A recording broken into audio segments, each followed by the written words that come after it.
नमस्कार. मी तुम्हाला आज करड्यांविषयी थोडी माहिती सांगणार आहे. आणि ऐका, हे बघा आम्ही करडं आणलेले आहेत आणि हे सगळे बोकडेच आहेत बरं का. आणि आपल्याला हे आम्ही आणलेत 1000, 1500, 1600 अशा हिशोबानेच आणलेत. म्हणजे 2000पर्यंत आहेत हे करडं. आणि आपण शेती करून सुद्धा हे करड्यांचा व्यवसाय करू शकतो. म्हणजे डबल जोडधंदा आपण करू शकतो. आणि ह्या करड्यांमध्ये आपल्याला 20-25 हजार रुपये महिना सहज पडू शकतो. आपली शेती बघून सुद्धा आपण करू शकतो. आणि आता तुम्ही असंच बघू शकता की मागं आम्ही शेतीत सुद्धा ही सगळी ज्वारी लावली आहे. अजून 15 दिवसांनी ज्वारी काढा येईल. आणि त्याच्यात ते करत करत आम्ही करडं सुद्धा बसतो. बघा आमची करडं कसं आहे. आणि हे सगळे बोकडेच आहे.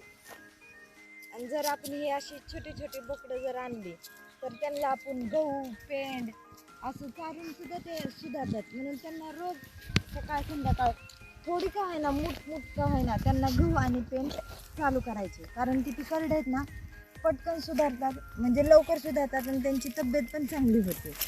आणि हे जर आपण करडं 1000-1500 रुपयापर्यंत जर आणले 2000पर्यंत तर आपण हे महिन्याने अजून महिनाभर सांभाळले तर त्यांना 2-3 हजारापर्यंत 3000पर्यंत सहज जातात. 3-3.5 हजारापर्यंत जातात. आणि राशनवरून आणले हे करडं. आणि ह्याचा भाव म्हणजे हे बोकड आहे बरं का. आणि हे आणले आम्ही 1500 रुपयाला आणले. बघा कसं करडं दिसतंय तुम्हाला. असे जर करडं आणले ना सुधारतात पण लवकर आणि चांगले होत. हे आम्ही आणले 2000ला आणलेले. हे व्यवसाय जर चालू करायचा असेल आधी छोटं थोडं करून आपल्याला व्यवसाय करायचा असेल तर थोडेसे आधी काय जेवढे आपल्याकडे पैसे असतील 50,000 रुपये असतील त्यात सुद्धा आपण व्यवसाय करू शकतो. 30,000 रुपयामध्ये पण व्यवसाय सुरू करू शकतो. आता आम्ही सध्या नवीनच व्यवसाय सुरू केला. आमच्या सगळे बोकडेच आहेत. आम्ही आत्ताच स्टार्टिंगला सुरू केलं. आणि हो काय हे करडं आम्ही आणले करडं राशनवरूनच आणलेले आहेत. चला आता आम्ही गवत घेऊन आलेलं आहे करड्यांसाठी, तुम्हाला दाखवते. आणि करड्यांना रोज गवत आणलं ना आपण रानात पण फिरवायचं आणि संध्याकाळी त्यांना गवत हे टाकायचं चांगले होते. आता मी त्यांच्यासाठी गवत घेऊन येते. चला तर तुम्हाला गवत दाखवते.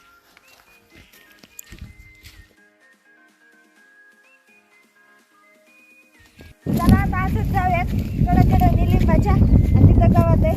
गवत घ्यायचं आपल्याला, करड्यांसाठी गवत घ्यायचंय.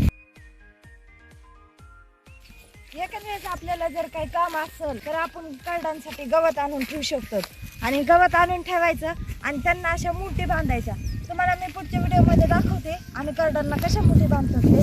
आणि जर आपण कामाला जर निमित्त बाहेर जायचं असेल तर आपण आहे ना करड्यांना मुठी बांधून ठेवू शकतो. आणि त्यांना जर असं एक जाळी असेल त्याच्यात कोंडून ठेवू त्यांना खायला टाकू शकतो. आणि आपण कुठल्याही कामाला जाऊ शकतो.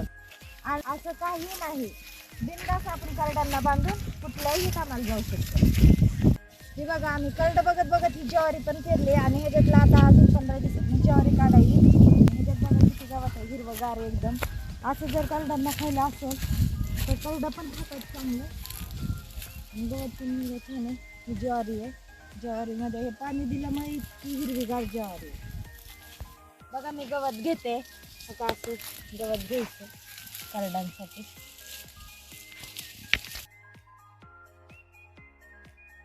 आता झालंय माझं गवत घेऊन. मी गवताचं एक गोटुडं काढलं. चला तुम्हाला दाखवते. आणि आता मी ते गवत घेऊन घरी जाणार आहे. चला दाखवते तुम्हाला मी किती मोठं गवताचं गोटुडं घेतलं. चला तुम्ही.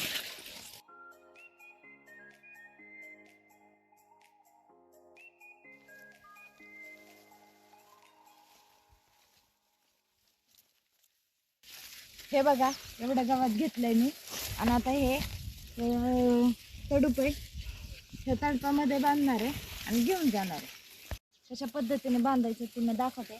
पहिल्यांदा असं हातरून घ्यायचं, बांधून घेते आणि जाते.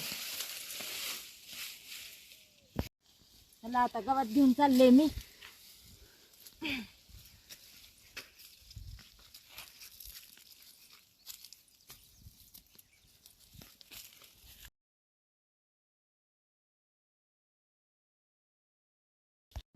चला नमस्कार.